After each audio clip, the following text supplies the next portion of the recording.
শিয়ালদহ আদালতের পক্ষ থেকে আরজিকর কাণ্ডে ধৃত সঞ্জয় রায়কে 14 দিনের জেল হেফাজতের নির্দেশ দেওয়া হলো।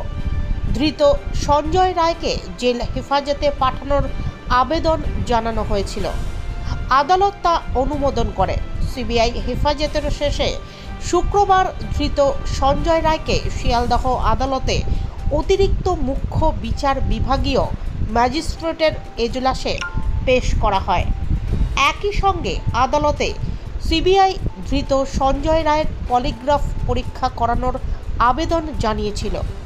আদালত সেই পরীক্ষার আবেদন অনুমোদন করেছে।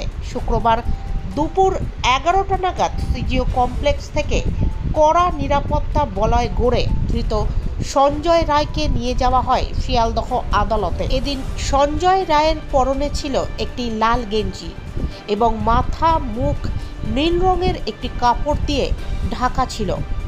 সঞ্জয় রায় যখন সিজিও কমপ্লেক্স থেকে বের হচ্ছিল তখন তাকে সাংবাদিকরা একাধিক প্রশ্ন করে, কিন্তু সে কোনো প্রশ্নের উত্তর এদিন দেয়নি। এরপর কেন্দ্রীয় বাহিনীর সদস্যদের ঘেরাটোপে সঞ্জয় রায়কে নিয়ে যাওয়া হয় শিয়ালদহ আদালতে, মোট 8টি গাড়ির কনভয় করে।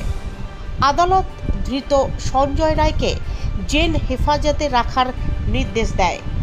প্রসঙ্গত উল্লেখ করা যেতে পারে, আরজিকর হাসপাতালে নিহত পড়ুয়া তরুণী চিকিৎসকের ধর্ষণ ও খুনের ঘটনায় যুক্ত থাকার অভিযোগে কলকাতা পুলিশ সঞ্জয় রায়কে গ্রেফতার করেছিল।